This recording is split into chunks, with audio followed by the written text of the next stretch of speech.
Hello friends, welcome to my YouTube channel पर नए आए हो तो चैनल को सब्सक्राइब करो। आज हम पढ़ेंगे class +2 chapter 5 continuity and differentiability. तो कंटिन्यूटी एंड डिफरेंशिएबिलिटी है ये चैप्टर। तो हम देखेंगे कि कंटिन्यूस फंक्शन क्या होता है, डिफरेंशिएबिलिटी कैसे निकालते हैं।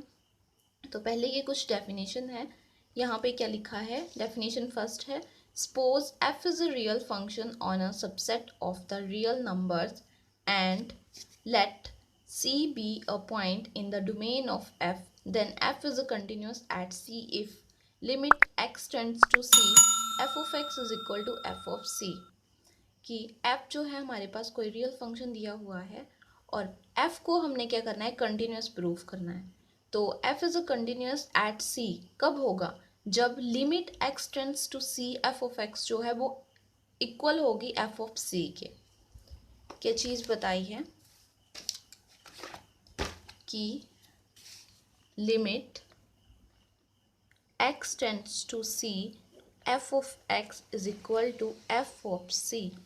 जब ये इक्वल आ जाएगा तो इट मीन्स कि फंक्शन जो दिया हुआ फंक्शन है वो क्या होगा, कंटिन्यूस होगा। अगर ये इक्वल नहीं आया तो फंक्शन डिसकंटिन्यूस होगा।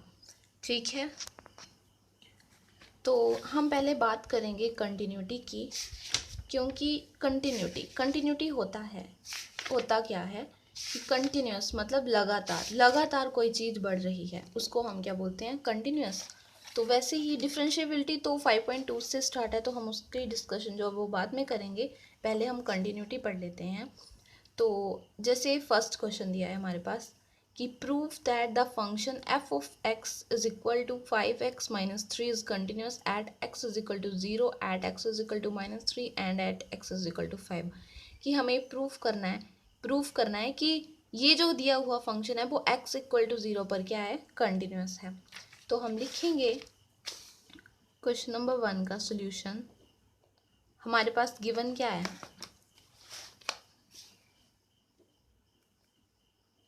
Given f of x is equal to 5x minus 3। तो हम प्रूफ करेंगे ये कंटिन्यूस है या नहीं। तो पहले मैं निकाल रही हूँ at x is equal to 0, at x equal to 0। तो x इक्वल टू 0 पर कैसे निकालेंगे, हम लिखेंगे limit x tends to c की जगह क्या आ जाएगा, c का मतलब कांस्टेंट वैल्यू। तो कांस्टेंट वैल्यू यहाँ पे कितनी दी है, 0। f of x equal to limit x tends to 0, f of x कितना है, 5x माइनस 3। अब x टेंड्स टू 0 का मतलब है कि x की वैल्यू हमने क्या पुट करनी है, 0। तो हम लिखेंगे 5 इंटू 0 माइनस 3। तो ये 5 इंटू 0 0, तो 0 में से -3 गए तो कितना बचा, -3। वैसे ही अब हम किसके लिए f ऑफ c भी फाइंड करना है, तो हम लिखेंगे f ऑफ, अब कांस्टेंट c कितना दिया हुआ है, 0। तो यहाँ पे आ जाएगा 5 इंटू 0 माइनस 3। तो 5 0 0 माइनस 3 इज इक्वल टू -3। अब ये दोनों इक्वल आ गए तो इट मीन्स ये फंक्शन क्या है, continuous. x tends to 0 is equal to f of 0, और f ऑफ यहाँ पे लिख दिया f ऑफ 0। ठीक है, तो हम लिखेंगे therefore f is continuous at x equal to 0। वैसे ही हम नेक्स्ट के लिए निकालेंगे, नेक्स्ट क्या, at x equal to -3। Same वैसे ही निकलेगा। तो हम क्या लिखेंगे, पहले limit x tends to -3 f of x is equal to limit x tends to -3 f of x की वैल्यू 5x माइनस 3, यहाँ पे आ जाएगा 5 इंटू -3 -3 -15 -3, यहाँ पे कितना आ गया, -18। अब लिमिट x टेंड्स टू -3, इसके लिए तो आ गया। अब हम क्या निकालेंगे, हम निकालेंगे अब f ऑफ -3। तो f ऑफ -3 के लिए क्या आ जाएगा, 5 इंटू -3, मतलब -3 जो है वो x यहाँ पुट किया ना मैंने, तो इसका मतलब कि यहाँ पुट होगा ये x की जगह। तो ये आ जाएगा -15 -3, ये आ गया -18। तो ये दोनों इक्वल आ गए, इट मीन्स कि ये फंक्शन जो है वो कंटिन्यूस है। तो हम यहाँ पे लिख सकते हैं कि limit x tends to -3 f of x is equal to f of -3। तो therefore f is continuous। Continuous at x is equal to -3। अब नेक्स्ट पॉइंट क्या था, थर्ड पॉइंट है x equal to 5। At x equal to 5 same वैसे ही हम इसके लिए करेंगे। तो हम लिख सकते हैं limit x approaches to 5 f of x।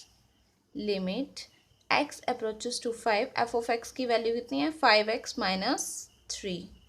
तो अब हम x की जगह कितना पुट करेंगे 5, यहाँ पे आ जाएगा 25 माइनस 3 इज इक्वल टू 22।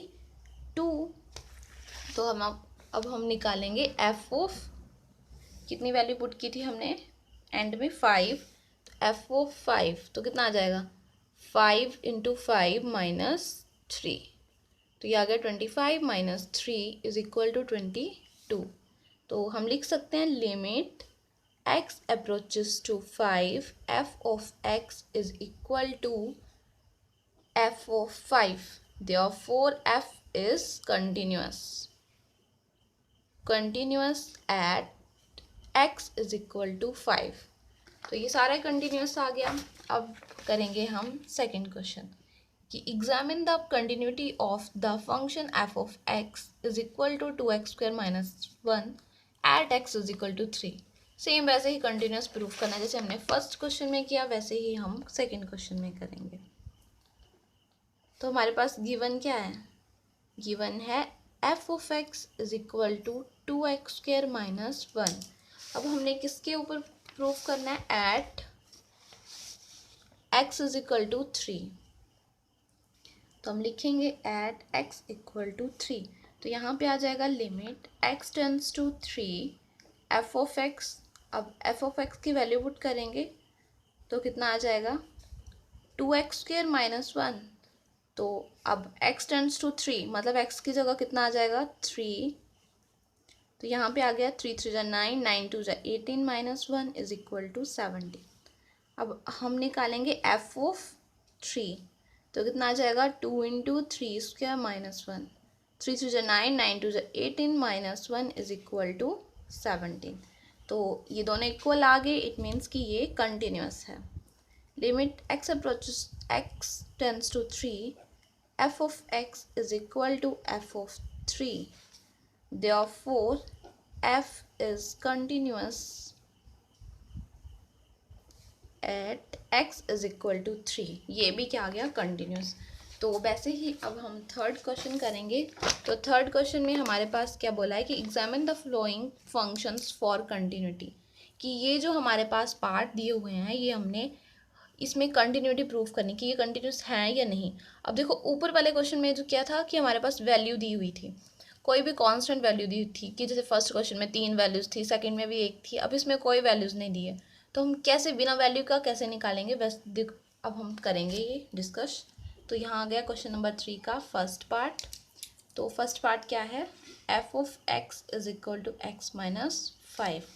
तो हम इसको प्रूफ कैसे करेंगे। अब हमारे पास कोई वैल्यू नहीं है, तो हम क्या करेंगे, हमें पता है कि जब हम फर्स्ट और सेकंड क्वेश्चन में प्रूफ कर रहे थे कि ये कंटिन्यूस है तो हमारे पास कोई कांस्टेंट वैल्यू दी थी। यहाँ पे कोई वैल्यू नहीं है, तो हम लेके चलेंगे at x is equal to c मतलब कि कोई भी कांस्टेंट वैल्यू हो सकती है, 1 2 3 कितनी भी वैल्यूज होती हैं, कोई भी वैल्यू हो सकती है c की जगह। ठीक है, तो हम at x is equal to c के लिए निकालेंगे। अब लिमिट x टेंड्स टू, अब किसको करेगा c f of x is equal to limit x tends to c f of x कितना है x माइनस 5। तो अब x की जगह कितना पुट करेंगे कांस्टेंट मतलब c, तो आ जाएगा c माइनस 5। अब निकालेंगे f ऑफ c के लिए, तो f ऑफ c के लिए क्या आ जाएगा, डायरेक्ट लिख सकती हूँ c माइनस 5। तो ये दोनों इक्वल आ गए, या हम ऐसे भी लिख सकते हैं कि c माइनस 5 लिखा है तो कोई भी कांस्टेंट वैल्यू से हम कांस्टेंट वैल्यू माइनस करेंगे तो हमेशा वो कांस्टेंट वैल्यू ही आएगी। तो मैं यहाँ पर भी लिख सकती थी equal to f of c। तो यहाँ पे आ जाएगा देयरफॉर हम क्या लिख सकते हैं कि limit x tends to c f of x is equal to f of c। और यही हमने कंटिन्यूस की पीछे डेफिनेशन पढ़ी थी कि कंटिन्यूस प्रूफ कैसे करते हैं। Therefore f is continuous at continuous at x equal to c। ठीक है, ये भी कंटिन्यूस प्रूफ हो गया। अब हम करेंगे सेकंड पार्ट। तो सेकंड पार्ट में हमें क्या बोला है कि बी में बोला है कि f of x is equal to 1 upon x minus 5 comma x not equal to 5। तो अब हम कैसे करेंगे इसको, कैसे कंटिन्यूस प्रूफ करेंगे। इसमें एक रेस्ट्रिक्शन भी दी है कि x जो वो 5 के इक्वल नहीं आना चाहिए। अगर 5 के इक्वल आ गया तो क्या होगा, अब देखो 1 अपॉन एक्स माइनस 5 दिया, अगर ये 5 के इक्वल आ गया x तो होगा 1 अपॉन 5 माइनस 5, तो आ जाएगा 1 अपॉन 0। और 1 अपॉन 0 किसके इक्वल होता है, इन्फिनिटी। तो ये यहाँ तक इन्फिनिटी आ जाएगा इसका, अगर हमने x की वैल्यू कितनी निकाली 5। तो मतलब 5 नहीं आनी चाहिए x की वैल्यू। तो हम इसको सॉल्व कैसे करेंगे, हम फिर से क्या करेंगे, एक कोई कांस्टेंट फंक्शन, कोई भी कांस्टेंट वैल्यू लेके चलेंगे। तो मैं लिख रही हूँ सोल्यूशन में given f of x equal to 1 upon x minus 5। तो हम at x is equal to c, हम at x is equal to कितना ले रहे, c कांस्टेंट ले रहे, कोई भी कांस्टेंट वैल्यू होगी। तो कैसे लिखते हैं, limit x tends to c f of x equal to limit x tends to c 1 upon x minus 5 equal to कितना आ जाएगा, x की जगह c तो आ जाएगा 1 अपॉन c माइनस 5।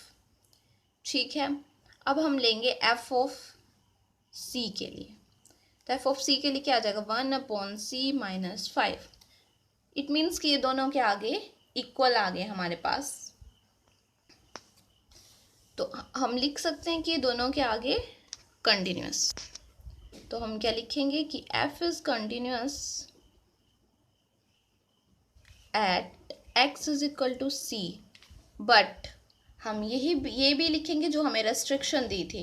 रेस्ट्रिक्शन क्या थी कि x जो है वो नॉट इक्वल टू 5 होना चाहिए। तो हम क्या लिख सकते हैं, f is continuous at x is equal to c but r minus 5, कि 5 के लिए नहीं होगा। तो r कोई हमने रियल नंबर ले लिया तो उसमें से हमने 5 जो है वो माइनस कर दिया। ठीक है, या फिर हम इसको डिनोट कर सकते हैं d ऑफ f से। ठीक है, तो अब हम करेंगे नेक्स्ट पार्ट है c। तो c पार्ट क्या है, f ऑफ x हम लिख रहे हैं f of x is equal to x square minus 25 upon x plus 5। और इन्होंने बोला है कि x जो है वो नॉट इक्वल टू है -5 के। अब -5 के नॉट इक्वल क्यों दिया है इन्होंने, कि x जो है वो -5 के इक्वल नहीं है। अगर मैं -5 इधर पुट कर दूं तो -5 प्लस 5 कितना हो जाएगा, 0। वैसे ही सेम ऊपर वाले क्वेश्चन की तरह, तो क्या बन जाएगा, इन्फिनिटी। तो हम क्या करेंगे, x की वैल्यू मतलब -5 नहीं आनी चाहिए, ये -5 नहीं पुट करेंगे, बाकी और जितनी वैल्यू वो पुट कर सकते हैं सिर्फ -5 को छोड़ के। तो हम लिखेंगे given f of x is equal to x square minus 25 upon x plus 5। तो मैं इसमें भी क्या करूँगी, कोई कांस्टेंट वैल्यू लेके चलूँगी। At x is equal to c, तो यहाँ पे आ जाएगा limit x tends to c f of x is equal to limit x tends to c f of x कितना, x square minus 25 upon x plus 5। तो मैं इसको कैसे लिख सकती हूँ, यहाँ पे मैं फॉर्मूला भी लगा सकती हूँ। फॉर्मूला क्या होता है, अगर मैं इसको चाहूँ तो मैं 5⁻² लिख सकती हूँ ना। तो फॉर्मूला क्या होता है, a प्लस बी बिकॉज करके a minus b equal to किसका, a square minus b square के। ये पढ़ा होगा आपने अपनी प्रीवियस क्लासेस में कि ये फॉर्मूला, या ऐसे लिख सकते हैं और करके मैं लिख रही हूँ a square minus b square equal to a plus b a minus b. ठीक है, कंफ्यूज नहीं होना है, फॉर्मूला देख लो आप अच्छे से। तो फिर यहाँ पे क्या आ जाएगा, x minus 5 x plus 5 upon x plus 5। या मैं यहाँ पे इसको पहले ऐसे लिख लेती हूँ ताकि आप कंफ्यूज ना हो, x square minus 5 whole square x plus 5। ठीक है, अब बन रहा है ना formula a square minus b square, तो आ गया a minus b a plus b. तो अब ए किससे ये कैंसिल हो गया, तो क्या बचा, limit x approaches to c x minus 5। तो अब हम एक्स की वैल्यू क्या सी पुट करते हैं, ये आ गया सी माइनस 5। वैसे ही हम एफ ऑफ सी के लिए निकालेंगे, तो एफ ऑफ सी के लिए क्या आ जाएगा, x square minus 25 upon x plus 5 दिया है, तो यहाँ एक्स की जगह क्या आ जाएगा, सी। तो इसको हम कैसे लिख सकते हैं, सी स्क्वायर माइनस 5 होल स्क्वायर। तो मैं इसको लिख सकती हूँ सी माइनस 5 सी प्लस 5। फॉर्मूला मैंने ऊपर बता दिया है कि कैसे आया। तो ये ए किससे ये कैंसिल हो जाएगा, तो कितना बचा, सी माइनस 5। दिस मीन कि ये इक्वल आ गया limit x approaches to C F of x जो है वो इक्वल आ गया एफ ऑफ सी के। तो इट मीन्स कि F is continuous at X equal to C. ठीक है, लेकिन D F is equal to कितना आ जाएगा, आर माइनस, कितना माइनस करेंगे, जैसे हमने यहाँ पे 5 दी थी ना रेस्ट्रिक्शन, तो हमने 5 माइनस किया, यहाँ पे कितने दिया, -5। तो यहाँ पे आ गया -5। ठीक है, वैसे ही हम फोर्थ पार्ट करेंगे। फोर्थ पार्ट में क्या बोला है, f of x equal to है मोड एक्स माइनस 5। तो अब हम इसको कैसे करेंगे, यहाँ पे भी अब हमें कोई वैल्यू नहीं दिया, कोई रेस्ट्रिक्शन नहीं दिया, लेकिन क्या दिया है अब, मोड। तो अब हम इसको कैसे कर सकते हैं, तो हम इसको लिख सकते हैं, सॉल्यूशन में लिखेंगे given f of x equal to कितना दिया है, मोड ऑफ एक्स माइनस 5। तो मोड ऑफ एक्स माइनस 5 है, मतलब दो वैल्यूज आ रही हैं इसकी, तो मैं लिखूंगी function may also be redefined, कि हम इसको फिर से डिफाइन कर रहे हैं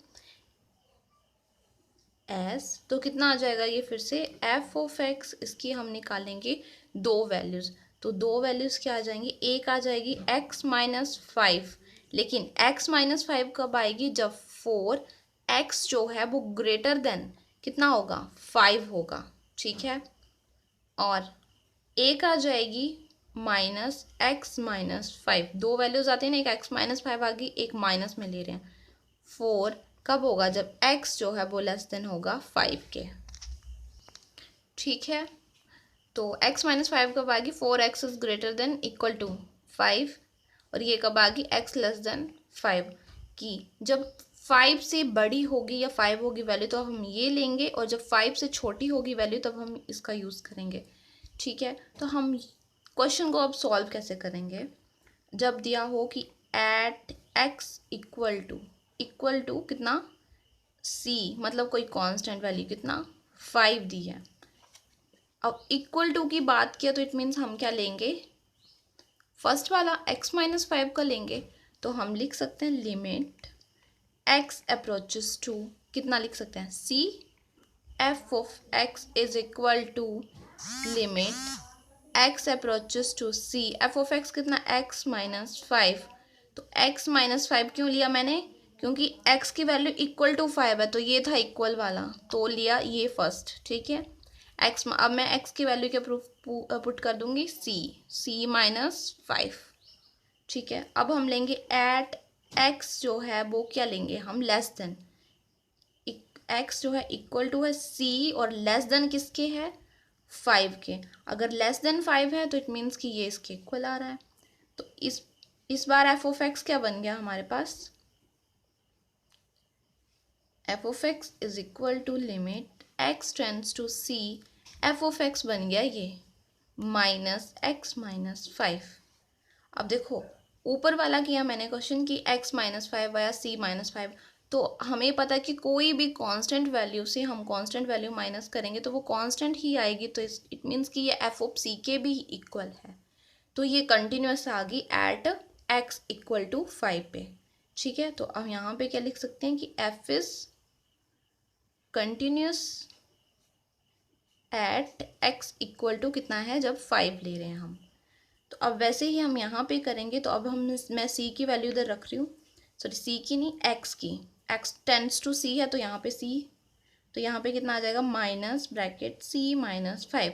तो अब देखो ये फिर से वैसे ही आ रहा है, तो हम इसको लिख सकते हैं f ऑफ c, तो हम लिखेंगे therefore f is continuous, f is continuous at x, जब लेस देन लिया हमने 5, तब ये क्या आ गया कंटिन्यूअस। अब थर्ड किसके लिए निकालेंगे, x is equal to c greater than 5 के लिए। ठीक है, 3 वैल्यूज़ मोड में था ना फंक्शन, तो 3 वैल्यूज, पहले तो मोड में फंक्शन था 2 वैल्यूज़ आ गई कि एक हमने x माइनस 5 ले ली, एक माइनस करके x माइनस 5 ली। अब x की वैल्यू कितनी कितनी ले ली, एक c is equal to 5, c less than 5 और c ग्रेटर देन 5 भी हो सकता है। तो c ग्रेटर देन 5 आ गया, तो हम क्या लिखेंगे, limit x approaches to c f of x is equal to limit x approaches to c।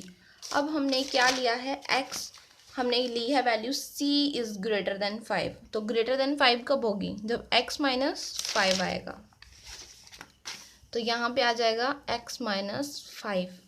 अब मैं c जो अब इधर पुट कर रही हूँ, तो इधर आ जाएगा c माइनस 5, तो ये आ गया f ऑफ c के इक्वल, मीन्स कि ये f क्या आ गया continuous. Therefore f is continuous eight c, जब ग्रेटर देन क्या था 5 था। तो जितने भी हमने डिस्कशन की अभी तक, c इक्वल टू 5 पर, लेस देन 5 पर, ग्रेटर देन 5 पर, ये सारी ही क्या आ गई कंटिन्यूअस। तो इसका मतलब क्या हुआ कि it is clear that f is continuous, f is continuous for all x belongs to r, कि ये सभी इस पर क्या होगा कंटिन्यूअस। वैसे ही हमारे पास क्या है, फोर्थ क्वेश्चन है। फोर्थ क्वेश्चन में क्या बताया इन्होंने कि prove that the function f of x is equal to x raise to power n is continuous at x is equal to n। अब x की वैल्यू कितनी दे दी, पहले तो कांस्टेंट वैल्यू दे रहे थे, यहाँ पे नहीं दी थी, तो हमने सपोज की कांस्टेंट, यहाँ पे n दे दी है वैल्यू। तो हम इसको कैसे करेंगे, given f of x is equal to x raise to power n। अब at x equal to n पर प्रूफ करेंगे कि ये कंटिन्यूअस है या नहीं है। ठीक है, पॉजिटिव इंटीजर है और n where n is a, यहाँ पे लिख रही हूँ, n is a positive integer. ठीक है, तो पॉजिटिव इंटीजर आ रहा, तो हम कैसे लिखेंगे इसके लिए, हम लेके चले limit x tends to n f of x is equal to limit x tends to n x raise to power n। ठीक है, अब x की वैल्यू है n, तो n raise to power n। अब देखो कोई भी पॉजिटिव इंटीजर होगा, उसकी वैल्यू जो आएगी वो भी क्या होगी पॉजिटिव, तो हम यहाँ पे क्या लिख सकते हैं, f ऑफ n पुट करेंगे तो भी यही आएगा सेम। ठीक है, तो देयरफॉर f इज क्या आ गया, f is continuous for all n where n is a positive integer, जब पॉजिटिव इंटीजर दिया हुआ था। ठीक है, तब n क्या आ गया हमारे पास, f is a continuous for all n where n जो था पॉजिटिव इंटीजर था। ठीक है, ये हो गया हमारा फोर्थ क्वेश्चन।